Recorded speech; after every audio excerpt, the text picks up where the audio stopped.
Hey everyone, thank you for joining us today for this very special talk here with the I24. Today we have a really special guest with us, Dr. Eiman Jahangir, who's not only an accomplished cardiologist, but also a space enthusiast who shares the passion for space, just like all of us here. And not only is he preparing for an exciting journey, but he's also been through a lot of different challenges that have helped him become the person that he is today. So we're really excited to learn about what he's been through, his career, how he got into space, and about his fascinating journey that's starting to brew up to space. So with that, Dr. Eiman, welcome to the call. Thank you. I appreciate the invite, Carlos. It's exciting to be here and talk to this group. As you know, I'm part of this group and excited to be the first of us to go to space, but definitely not the last. Absolutely. So one thing that I did want to, first and foremost, thank you for being here with us. But one thing that I did want to start kind of the conversation on is to learn a little bit more about yourself, your upbringing, your career, because I feel that with such a big news of you going to space, it's going to be really easy for people to talk about that particular topic. But I want us to really highlight some of the stuff that you've accomplished previous to winning this flight. So can we start off by you telling us a little bit more as to how you got into the field that you're in, and maybe what were some of those initial steps? Yeah, I mean, so I grew up as an immigrant here in Nashville, Tennessee. My family moved from Iran when I was 4.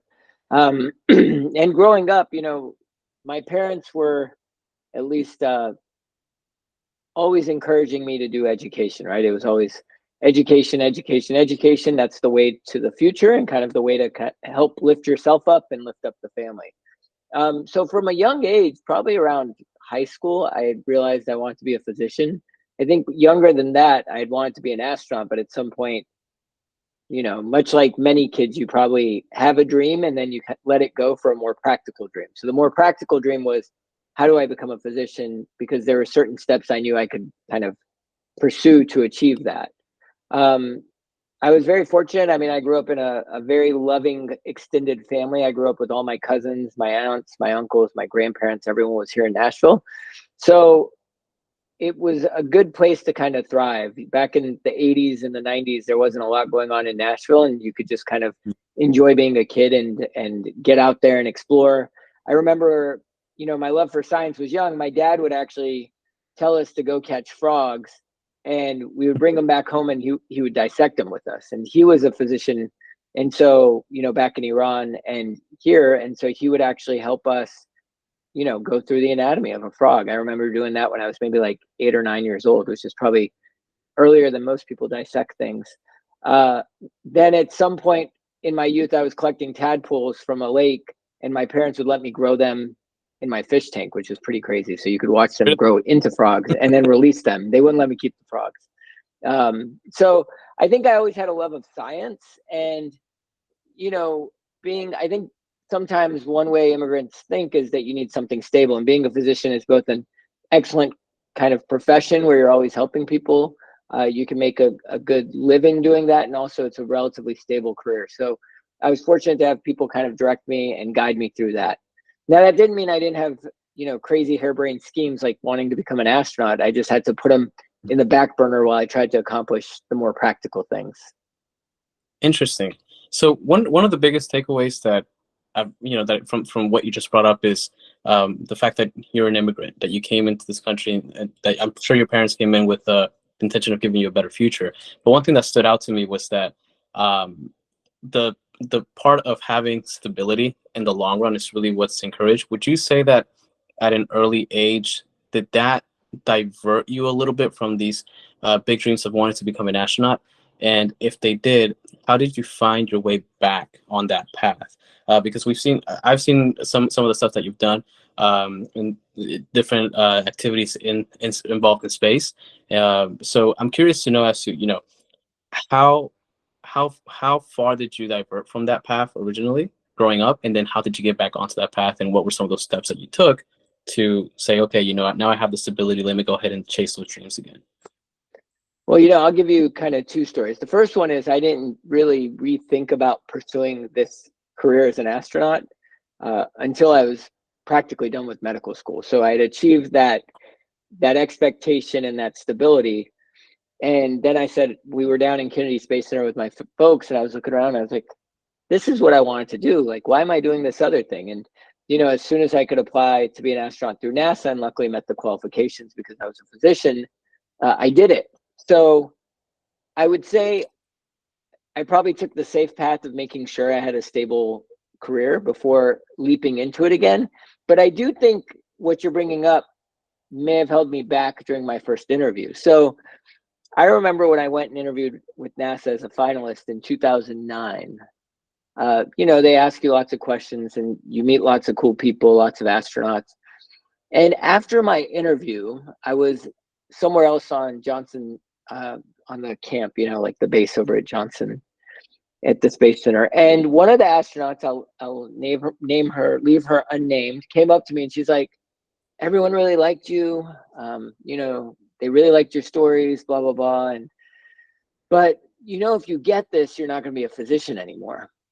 Like, it's going to be really hard to practice being a physician. Now, you and I know, if you follow any astronaut, that's not really true, because most of the physician astronauts, like Dr. Satcher, he's back to practicing orthopedic surgery in Houston.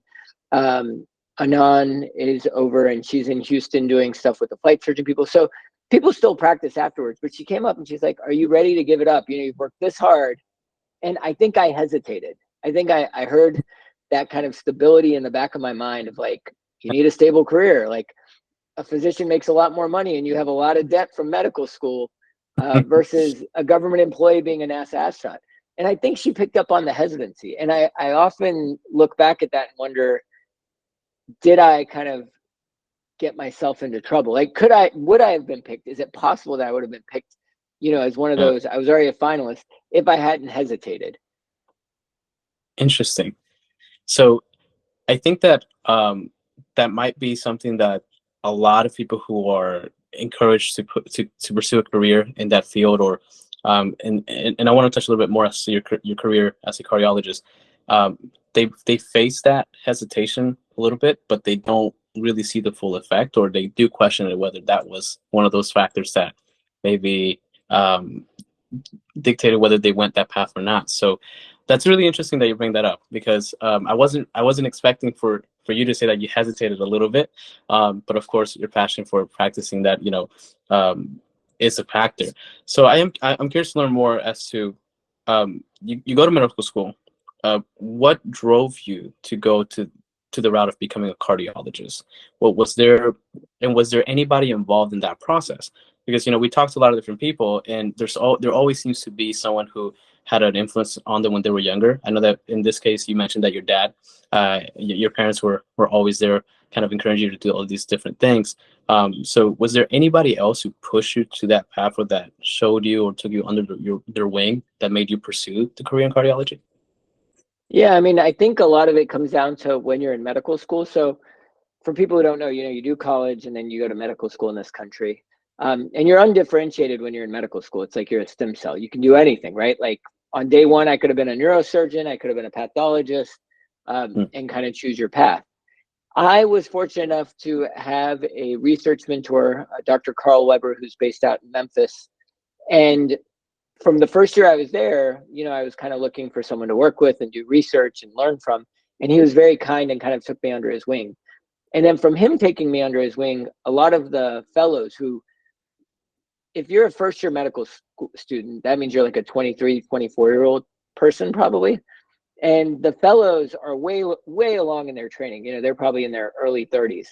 And I had a group of them that were kind enough to kind of bring me in and show me what this field was like, what was cool about it, like the diversity of it, that you could do procedures, you could read ultrasounds. You basically can be a radiologist, a surgeon, an internal medicine doctor. You can do all of that in one field, which is kind of cool. And I do think that kind of directed me down that field. Now, the other exciting thing about cardiology is, I mean, it's the heart. Like this morning, I shocked someone back into a normal rhythm. So, you know, you see on the news, you're like, clear, pop. Like, that was me. I was popping the guy back into normal rhythm, not because he was dying, but we do it for other reasons. And it's still cool. Every time it happens, you're like, okay, this is pretty neat. I get to do some cool stuff. That's pretty cool. I think it's great to hear, you know, how you get to the point in which you're at now. I think that also serves as an inspiration for other people who are in this call who are going to see this clip. And I did want to mention that if any of our listeners have a question, please put it in the chat, and we'll bring it up. And I want to ask now, kind of moving into the big news of being selected to go to space. What was that like, and first off, how did you find out about Moondao? And could you tell us a little bit more about Moondao? Because I know some of our viewers might not know who Moondao is, and they might be wondering how this all came together. Yeah, so I guess first we'll talk about what Moondao is, and then we can talk about how I got to this spot. So Moondao is a decentralized autonomous organization. So this is, I think it's a relatively new idea over the last 5+ years of how do we bring people together and run an organization where it's not run just by one person like a CEO, but every community member can have a say and kind of help move forward the ideas of this group. For instance, I think the people who wanted to purchase the Constitution, that was a DAO. I don't know if you all recall that. That got pretty big news. And I had gotten into kind of Web3, which is where I would put Moondao in. Probably about 2019, I really started looking into it more, partially because I was curious, what's Bitcoin, what's Ethereum, which is the cryptocurrency side of Web3, but also because things were happening. Like you were seeing people doing things, and if you were paying any attention at that time, there was a lot of people with cool ideas. And Moondao happened to be one of those ideas. It was a couple of people got together and they said, let's send someone to space, and they put a call out there, and people donated money to the DAO. And with that, now they're sending 2 people to space. But beyond that, they've actually done other things like funded research. Anyone here, if you have any ideas, preferably space related, but science, or really it can be anything.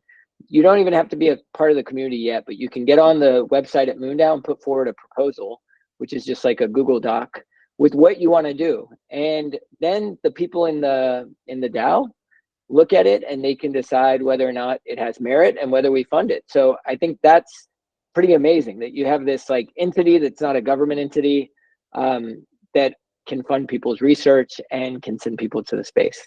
Now, the way I got into it is that I've been trying to go to space probably now for about 20 years. I think when I went back down to Kennedy, it was about 2004.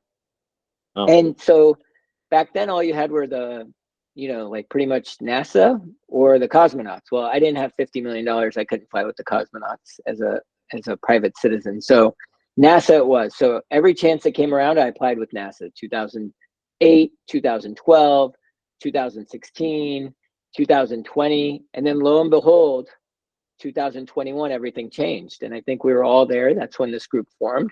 But Inspiration 4, they had the big Super Bowl commercial. They were going to be the first all commercial flights to space. Now Virgin and Blue Origin beat them to that punch, at least suborbitally. But all of a sudden you had 3 entities come into the history books, right?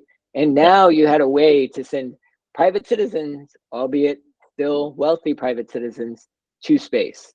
And so when that happened, I was like, all right, game on. Let's look for whatever opportunities out there, right? I'm not going to be the one to deny myself the opportunity. So I think Andrew and I met at that time, and we started, much like most of you all, looking at opportunities that were out there. Moondao happened to be one of those opportunities. And so in 2021, I believe it was, they actually had their first person that they sent to space, Kobe Cotton with Dude Perfect, but then they also had a ticket to space drawing then. And Andrew and I were up till 4 a.m. watching that drawing, and neither of us got picked. And for various reasons, unfortunately, the astronaut that was picked could not fly. So then they went through another drawing, which happened in December. And even then, I was the 4th number, so I was 3rd runner-up. And I thought, well, that's that. And then I remember thinking, wait a minute, there's still a chance. Never give up, because if you give up and you get depressed, until it's announced, you never know. You never know who's going. Yeah. And so here we are. No, absolutely. And it's funny because every time I talk to Andrew, he brings up the story of how both of you were waiting to see the drawing. But it's really interesting to see how when when Inspiration 4 happened, just the amount of following, the amount of attention that it got, and how that's been able to help us get to this point. So it's really good to see the shift in the private sector, especially when it comes to launch companies, and of course the opportunities like Moondao with being able to now send people up to space. So it's really cool. It's really fascinating. But when you got selected, um, what was going through your mind, and I want to dig a little bit deeper, because as we know, with Inspiration 4, they did a documentary, and one of the things that Haley Arsenal talked about was that she talked to her family, because of course there's risk involved, but it's also it's news that it's both great, but it's also news that can maybe uncover maybe some hidden fears, or just things that it not only does it affect you, but also your family members. So I'm curious to know how you took the news, and of course, when you shared it to your close ones, what that was like. Well, I mean, I was over the moon, but not over Moondao. I was thoroughly pumped. I've been, when I sit on planes and the planes are taking off, I often just close my eyes just to feel that thrust. And I think that's one of the things I'm most excited about. It's just like, we're going to be going 2,200 miles per hour. I've never gone 2,200 miles per hour. It's going to be an amazing experience. So I was excited. I didn't really have much fear. Now, I have been the crazy guy telling everyone for 20 years I'm going to space. So I think my family thought that inevitably this was going to happen. So my wife was there with me when, I did the drawing in December and came fourth place. She's had to hear me ramble about this for the 4 months before we found out in April. So she was ecstatic, but not surprised. And I told my parents, and it was very different, because when I told my parents I was interviewing as a finalist with NASA, because I don't think I Wow. told them when I was initially interviewing, but back in 2009, when I told them, they thought I was crazy. They thought, like, what do you mean? What do you mean? You're a doctor, you're a cardiologist, you're doing training. Why would you go be an astronaut? This time they were ready for it, I think, and they were surprised, but very excited. Now, as far as fears, I have no fear about this. Blue Origin's safety record is infinite so far. They haven't luckily had any mishaps, and I know safety is their utmost kind of concern, and they won't do anything if there's any concern about safety, they're not going to launch. My wife said she is not concerned because it's quick. It's a suborbital flight up and down. She said if it was an orbital longer flight, she'd have concerns, because I think we all hear about space debris and these other things, and I think that the longer you're up there, there's more risk, right?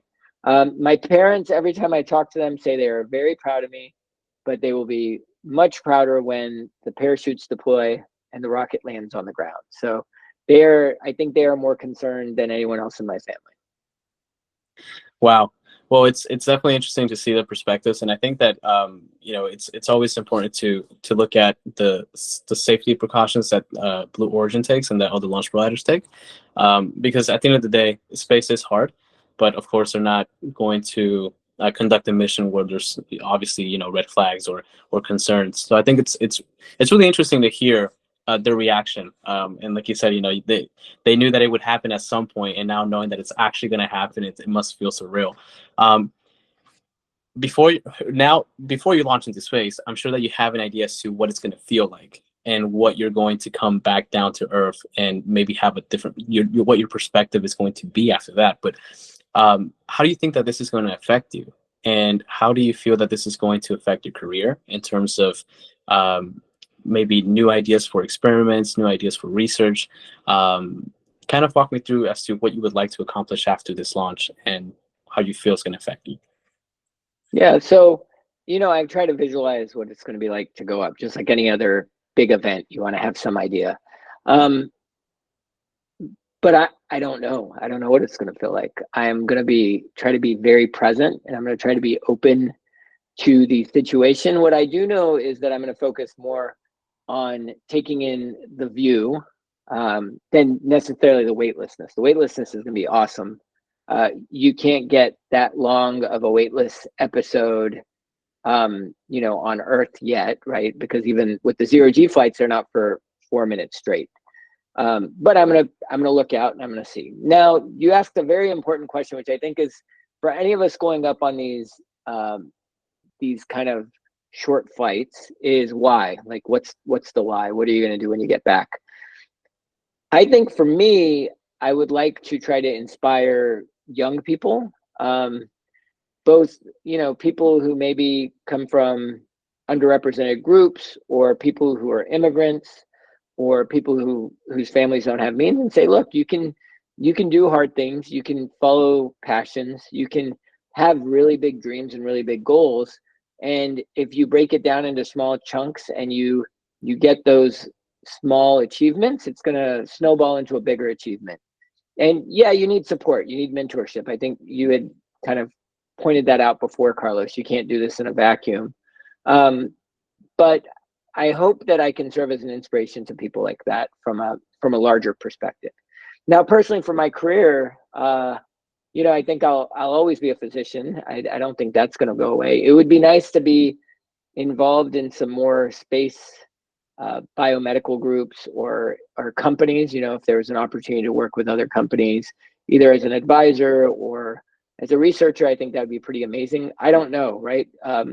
My name is out there. People know me now more. And hopefully by meeting people, it will foster more things to happen, just like being in this group does, right?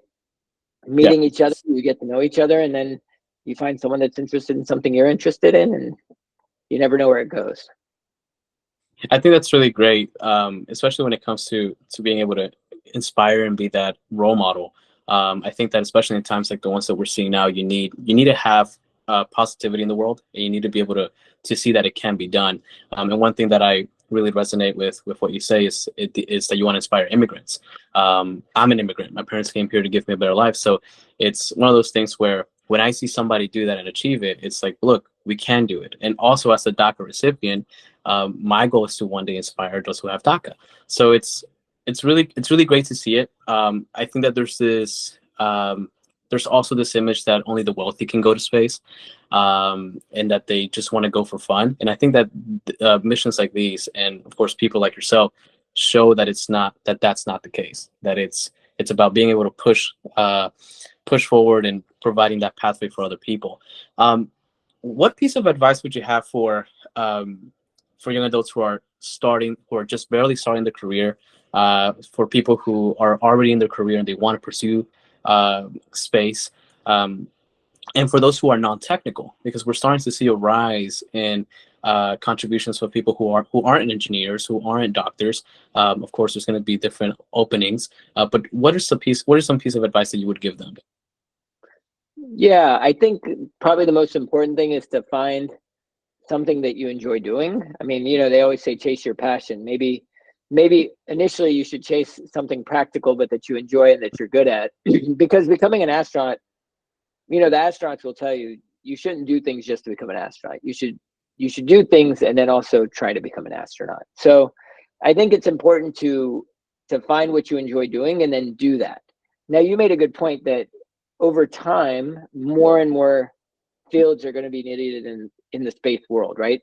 As we build space stations out there for commercial needs, as we send artists and poets up, there's the need for all of those people, right? It's not going to be just pilots and doctors and scientists that are going to space.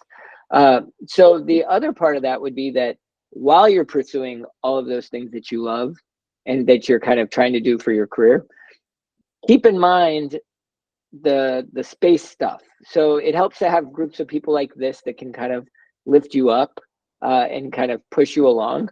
But how can you take what you're doing and what you enjoy and apply it to the space field? I mean, we have people here in our group who are reporters, and maybe they weren't reporting on space stuff before, but now they are.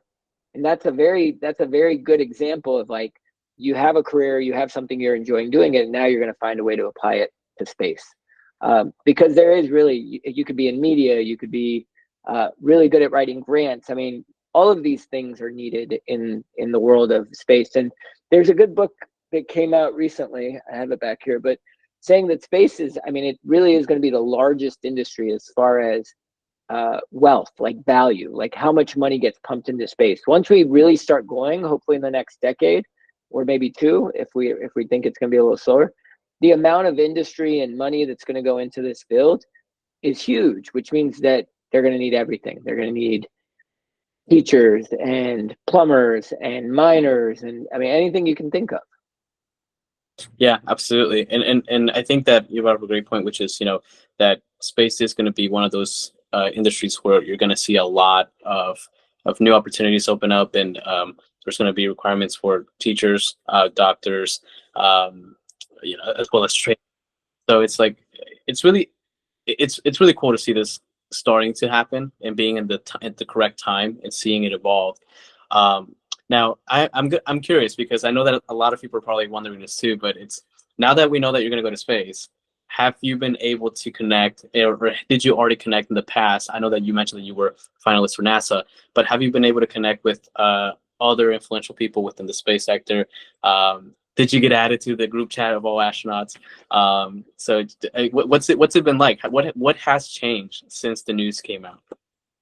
Well, I'd say the group chat's out of this world, so it's hard to get on. But the I mean, I've been fortunate because through my experiences, I have friends that are astronauts. Sian Proctor was a good friend, from 2009. Jessica Meir is a friend from 2012. So there have been people, and they're all very supportive. I mean, I think the biggest thing that's changed is more people come up to me because there have been a couple local news pieces on me and say, "Is it true you're going to space?" And I think the enthusiasm, the excitement everyone has around space, right? It's like all of us as kids. So you could be an 80-year-old person, or you could be a 6-year-old person, and you hear someone's going to go to space, and I mean, it really does bring like the kid or the excitement out of people. And I think that's been probably the most exciting part of all this, is just seeing the support in the community and the enthusiasm of the people I talk to.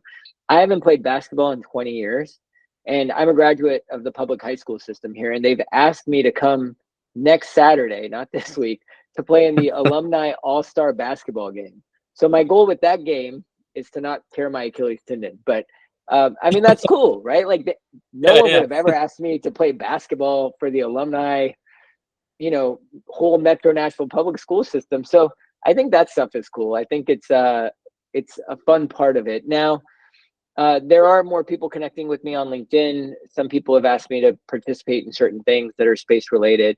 So I think that will open up more doors. It's just trying to figure out what makes sense to do and what I have time to do, since I have a full career and I'm a parent, with a family. So trying to make sure I have time for everything adequately. Absolutely. Wow, that's super cool. That you're starting to see a lot of positivity coming out of the news and stuff. And I think that it's gonna really help when it comes to spreading that message, or spreading your mission, especially once you come back and there's gonna be interviews and all that fun stuff. So we're gonna be here rooting for you. I do want to open up the room for questions. We have a couple of questions coming through, so I'm gonna go ahead and call on Laura. You can go ahead and ask your question if you'd like. Thank you. Hi, everyone. Just curious if you're taking time off of work pre or post launch, and what your employer's reaction was. Yeah, so I actually had my employer sign NDAs pretty early on so that they wouldn't be caught off guard with the announcement, because yeah, I do have to take some time off work. Luckily, because it's a suborbital flight, it's not a long training. A lot of the training is on site for safety and things like that. So I will be taking probably about a week to a week and a half off. But with that, since I'm a doctor and since I see patients in clinic, I have had to cancel a few days of clinic. And so I've added on an add-on clinic right when I get back. So yes, I'm taking time off work, but I'm coming right back to it at like full steam ahead, because otherwise these people wouldn't see me for 3 to 6 months when I could fit them in. Wow, that was a great question. We have another one from Heather. Hey there. Knowing that you're a physician, are you going to be wearing any biomedical gear when you're going on your flight? And what biomedical experiments are you going to do post-flight? Thank you. Thank you, Heather. Yeah, so, we've been working with Blue to try to get some research together. Now, obviously, my flight was announced in April. I will be flying shortly, so the time frame wasn't as long as if we had planned this out for years and years, which some people do. Like, I'm flying with a gentleman named Rob Farrell, He's down in Florida. He's a professor, and he's actually bringing experiments where I think it's bacteria that he studied like on the space station and other places. And he's doing experiments where as he goes up, he activates something that like freezes them in their life cycle at 4 different times while going to space. And someone on Earth is going to be doing the same thing at the exact same time. So he's been planning this for years. He's the first NASA funded citizen astronaut, you know, going on a kind of one of these commercial entities. Unfortunately, because of my time frame, we haven't had the ability to plan a lot of things. I'm hoping to wear a biomedical tracking device that'll check things like heart rate, stress or strain, respiratory rate, and things like that. I've also donated blood for a research study here at Vanderbilt University, which is looking at something called clonal hematopoiesis, which is blood cell mutations. And so we're going to draw blood now, and then after my flight, and then every 6 months until, you know, they tell me not to come anymore. So thinking that would even a small amount of radiation dose that you get going on these suborbital flights, could it affect my risk for these things, these mutations? So there are some things going on. We also talked to groups like the IIAS, which is the International Institute of Astronautical Sciences. They've done research with Virgin, as you guys know, and they've had some ideas. I am not sure if it's going to be feasible because, once again, of the time frame, but we're still kind of in works until the day up to the flight, where we're trying to figure out what else we can do. That was a great question. And I think that one of the things that I wanted to ask on what you just brought up, which was the experiments in drawing blood, is what are some of the applications that the data that is received from the small exposure to the radiation can be applied for say, day-to-day life here on Earth? Yeah, so, you know, we know that, interestingly enough, the work I do is taking care of cancer patients who have cardiac side effects. And there are actually a lot of overlaps between cancer treatment and space travel on the human body. So radiation is a big one. We know that radiation exposure among cancer patients can lead to things like increased risk of heart attacks, strokes. It can lead to osteopenia or bone density loss, which is some of the same stuff we see in astronauts that have been, you know, on the space station for 6 months. So there is a lot of overlap, and the question becomes with the short studies is, does this make a difference? I don't think we know completely yet. Obviously, NASA has access to data of people who've lived, you know, in low Earth orbit for 6 months to a year. People who've been up there repetitively. That is very useful long-term data, but it's limited data. That data is, you know, maybe like 70 people who were in top physical shape when they were selected by NASA. So now that we have citizen astronauts or commercial astronauts going up, and they can be of all ages, right? We're going to have the youngest woman to cross the Kármán line on our flight. We've had a 90-year-old, Ed Dwight, the oldest person to fly on the last flight with Blue Origin. That is a wide array of differences. You can have people who have diabetes, or maybe who have other long-term diseases, or who've had cancer, or who have cancer, right? Like the limitations in commercial flight is much lower than the limitations in NASA. I kind of think of it this way. If you're going to pay to go on a commercial flight, they're going to do everything they can within safety margins to get you on that flight, because it's going to be one flight. It's right now they're short, but even if you want to go with Axiom to the space station for 2 weeks, if you're going to go with NASA, their goal is to sub-select down to the healthiest person possible.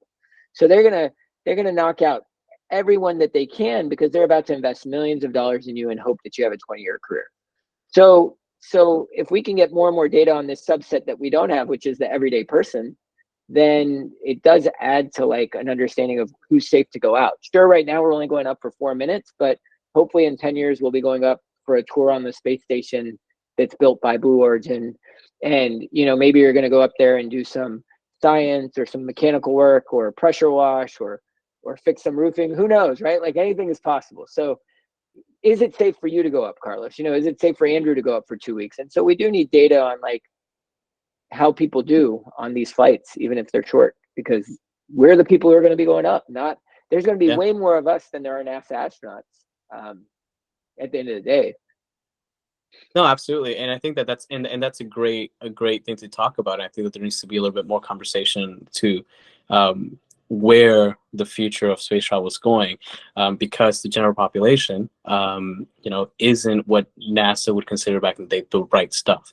So it's going to be really interesting to see that. I think that there's going to be a lot of innovation when it comes to that. Of course, we talked about the opportunities in the space industry, so medical innovation. So it's going to be really cool to see how this all evolves, and again, making sure that space can be accessible for everyone from any kind of background. Rob does have a question, so I want to bring him up. So Rob, go ahead. Thank you. So my question is along the lines of, I am not any kind of scientist or somebody who would be readily selected at this phase of civilian spaceflight. What words of encouragement do you have for people like me who are, I'm a web developer. They don't need web developers in space that I can foresee. So what would you encourage us? How would you encourage us to continue trying to make it onto these flights that seem to be oriented towards people who have, some kind of a space profile, science profile, or public relations profile, which I have none of. Well, I would say, Rob, if you do coding, they'll probably need people who code on the moon. Definitely on the way to Mars, because you can't necessarily, if your life support systems depend on the code that is written on that hardware, you can't depend on a relay with Earth to necessarily do it. So there may be room. I don't know about the space station. I mean, what I would say is do what I did and look for every opportunity that's out there, and apply, because what you don't want to do is be the one that tells yourself no.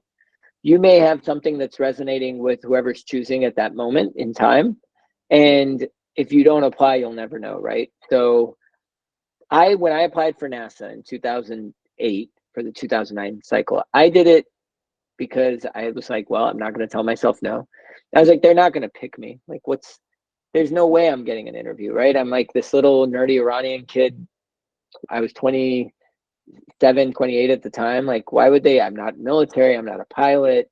I haven't done a lot of cool things at that point in my life. I've just been in school. But they did, right? Like, I got an interview, and I was like, holy smokes, like, how did I get an interview? And then I got a finalist interview.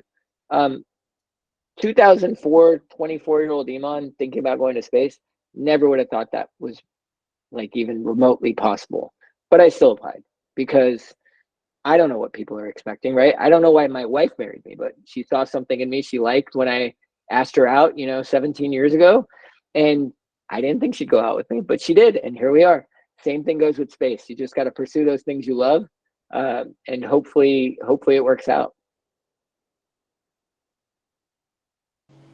That's a great question, Rob. One thing that stood out to me was that you mentioned that younger you would have been like, yeah, there's no way that this is happening. And there's this really famous quote, and one of my favorite quotes from Steve Jobs, which says something along the lines, don't quote me on it exactly, but something along the lines of, you can't connect the dots looking forward, you can only connect them looking backwards. So I think that it's what you mentioned is really important, of being able to just consistently move forward and looking for those opportunities. And as you talk about putting yourself in the position to find these opportunities, I'm curious to know what the impact of the Inspire 24, of a group like ours, what's and also what its role has been, and maybe exposing you to these different opportunities, or just putting you in close proximity to different people who are in this world of space, and offering those chances to go to space. Well, I would say I was supposed to be there with dinner with you guys that night. Andrew and I had met over Twitter maybe like a few months before the I24 launch. And at that point, I didn't know that Cyan was actually going to invite me to watch as part of her friends and family. So I would have been there. I think the biggest benefit of a group like this, I think there are two benefits. I think the biggest benefit is that if you asked 100 people to go, if you just said, you want to go to space, I think maybe one would say, okay, right? Like, most people don't want to go to space. So to have a group of people who are interested in space, who are passionate about space, to kind of support each other, I think is invaluable, right? And it is a very small community. I mean, I say it's kind of like, this is kind of like my hardcore hobby. Before I got into space, I'd kind of just relented that this was going to be something I was going to pursue relentlessly, but I was meeting cool people, going to cool conferences, seeing rocket launches, talking about space. And so having that enthusiasm where, you know, we can call Chef or Risk or you know, Code or Titan, and, you know, we have every single person here to lift each other up. I remember when I went to the Space and Rocket Center in Huntsville, and one of our members, I think it was Delaney, was working down there. And so I was like, hey, I'm going to the Rocket Center. And she was like, I'm here. And we met up. I'd never met her. I don't think I'd even ever talked to her, but we came out and she was kind enough to bring me a birthday hat because it was my birthday. And we like took a picture and like connected. I think that's invaluable because when you're doing hair brain ideas, like the idea of wanting to go to space or be really involved in this world, you need people that lift you up. The second thing I think is important, that takes a while. And I think, you know, I24 has been around now for 3 years, and it's just going to keep growing, is that you build a network of people doing all sorts of different things. And you never know when that network is going to click, right? Like I may need Rob to come start a business with me in space, right? Like there may be some idea that I have and I'm like, oh, I need someone to do this for me. And like, this is a group of people who are interested in that, who have a skill set that I don't have, but it's a diverse skill set. And so by spending time together, we meet more and more people. And that's what networking is, right? Like that's why people go to these elite colleges sometimes, is to meet other people that do crazy things and that can help them grow and help their career and help their future. And I hope that we are doing that together here as a group. I see a special guest just popped by. Hi. Hey, sorry Carson. I'm late. I was at dinner. I'm so sorry. No, perfect timing. Please, let's turn it over to you. So this is Carlos. I don't know if you met Carlos before. He's kind of running the show. Hi, Carlos. Nice to see your face. I've been connecting with you on email. So. And for those that don't know, this is Karsen Kitchen, who will be one of my crewmates. We will be flying together shortly. She's going to be the youngest woman to cross the Kármán line, which I think is pretty awesome. Her father had flown on a prior Blue Origin flight and has done some cool stuff. But Karsen is also doing very cool stuff with a non-for-profit she just started in college, I think is when you started it. But yeah, so go from there. Yeah. So Karsen, introduce yourself for us, please, and tell us a little bit more about yourself. Oh, I'm Karsen. I'm a senior at UNC. I study communications and astronomy.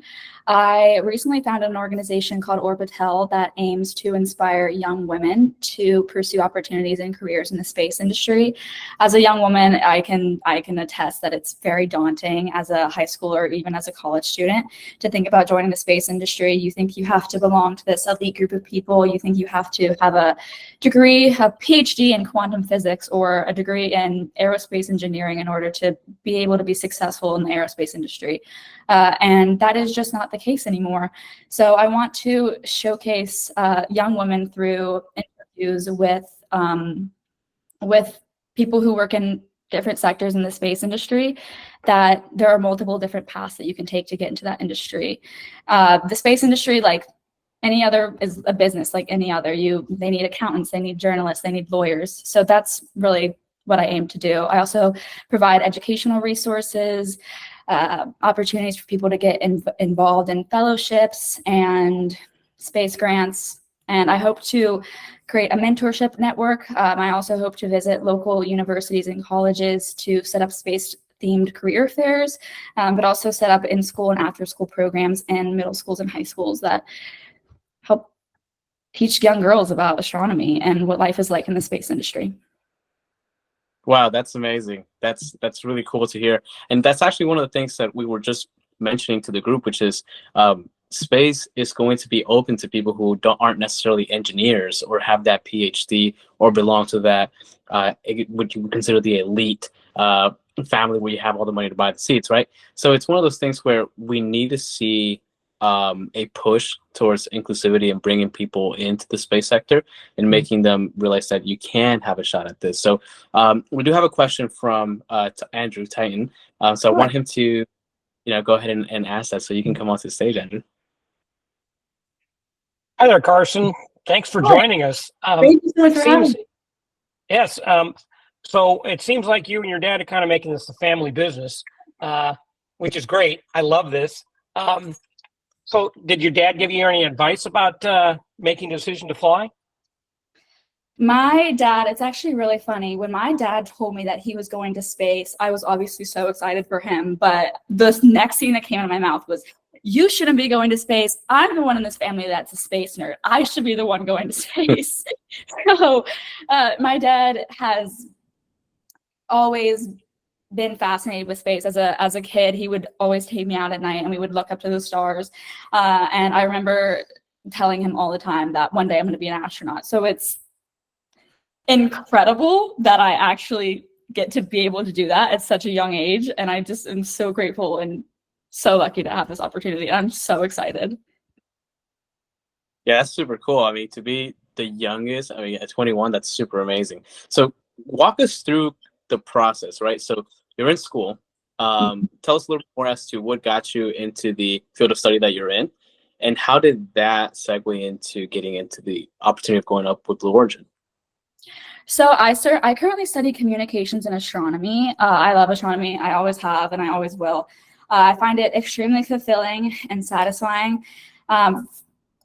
People ask me all the time, you know, how did you get into this? Like, how did you get into space? Why did this become such an incredible interest for you? Honestly, I can't really give them an answer. It's just something I was born with. I definitely think it was something I was inherited from my dad. But so I study astronomy. I've always known from the beginning of my life that I want to study astronomy. It's actually really funny. I remember after I watched Interstellar, which is one of my favorite movies, I decided right then and there, I was in the restaurant California Pizza Kitchen, and I made a deal with myself. I said, I'm either going to become an actress or an astronaut. So I opted for the latter, and I decided that I'm going to spend my life dedicated to studying astronomy. So I also, an important aspect to know about me is that I crave versatility. So I cannot be doing one thing and one thing only, and it will drive me crazy. No matter how much I love what I'm doing, I have to have multiple things on my plate at once. And so I decided to study communications because I actually really struggled with social skills and speaking in general when I was younger. So it's really helped me in a lot of professional ways, but also my personal relationships. But yeah.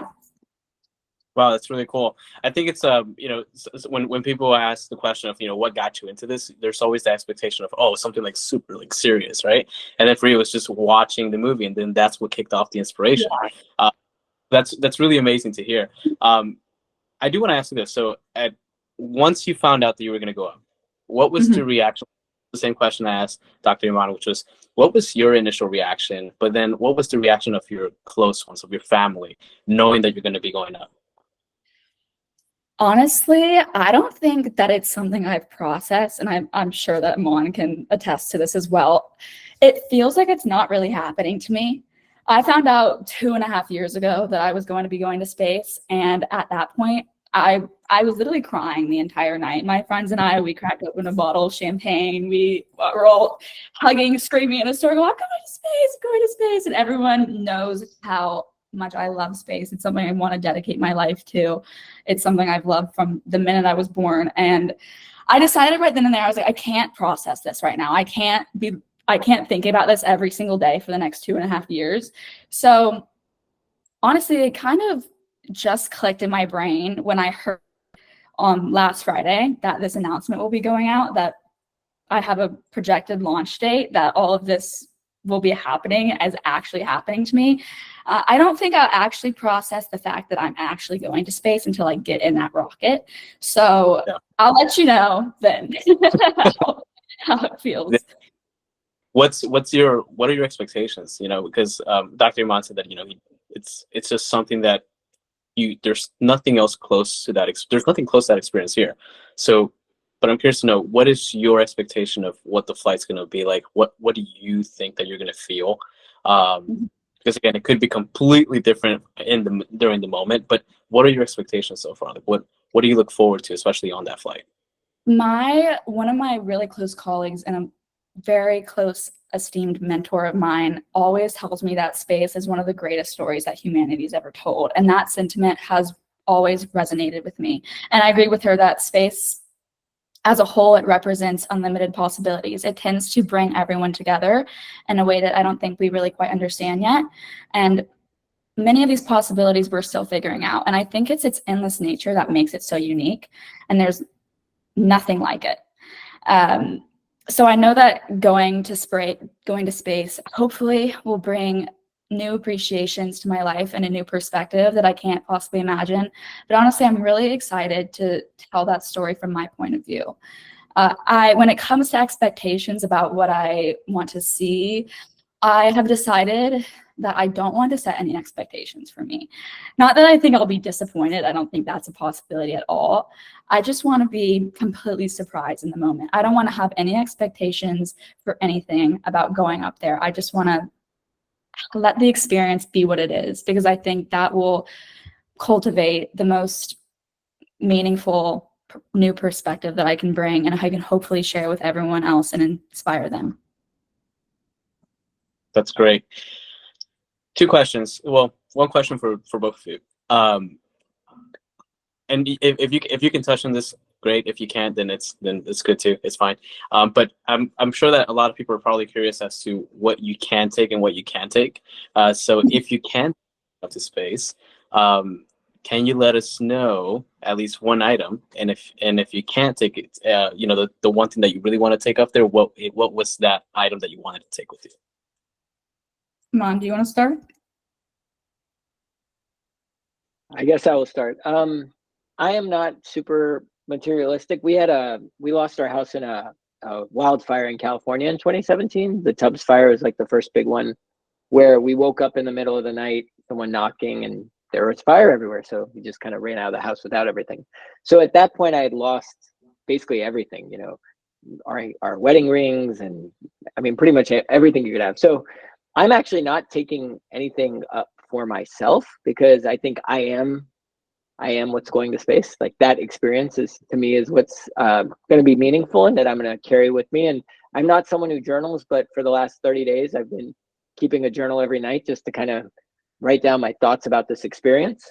So I'll have that. But I have offered to all my family and close friends to send me a picture, some sort of photograph that is meaningful to them, so that I can take that to space with me.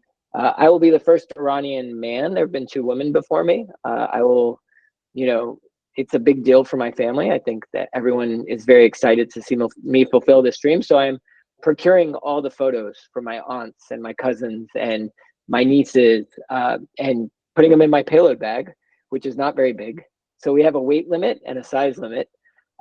So that is what I am taking, along with a lot of patches and stickers for both Moondow and some for I24. So we will have things that have been to space to give to this community. And then if there's anything I couldn't take, I mean, there are some limitations that for safety that Blue Origin has that could interfere with like doing the kind of research I'd want to do. So I can't do certain things because of that. And that's okay. I'm okay with that.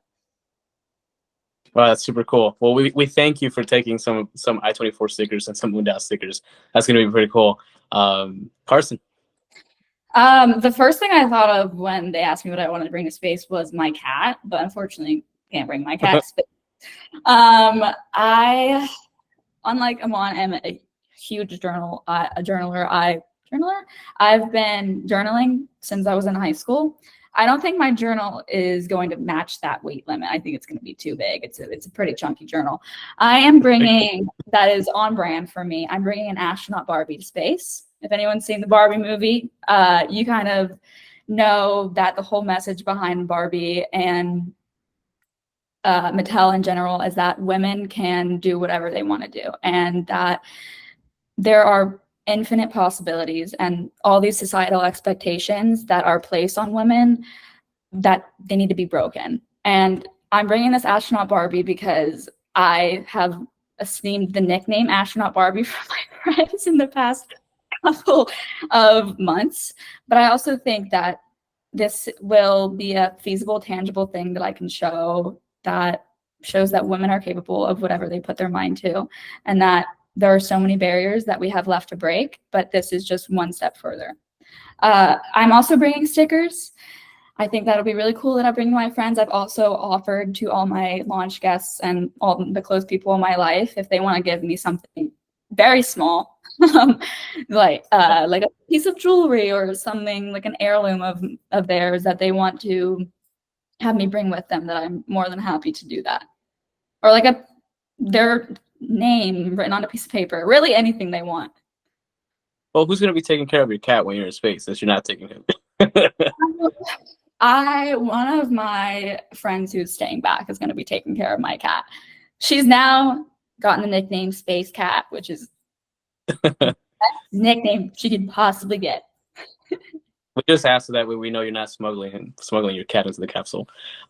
So we have a tradition where we give all of our members here at I24 call signs. So my call sign is Risk, Andrew's is Titan, and we hand them out based off of things that you tell us about yourself. I think in your case, we're going to go ahead and just assign you Barbie as your call sign, since you mentioned this fake Barbie. But we have a lot of different questions that we're going to go into a little bit deeper. So for all the I24 members here, stay tuned for an actual episode, a longer episode with Carson. And of course, we're going to try to work one with Eiman if possible.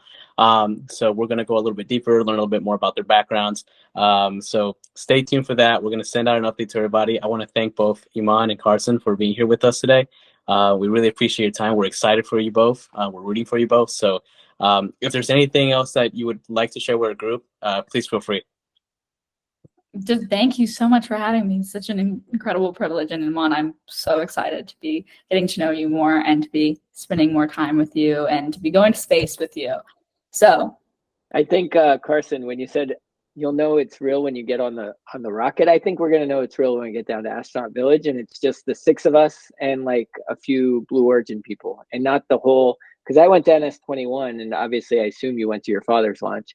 There's a lot of people there for launch day. It's going to be nice for it to be just us, and I think that's going to be cool.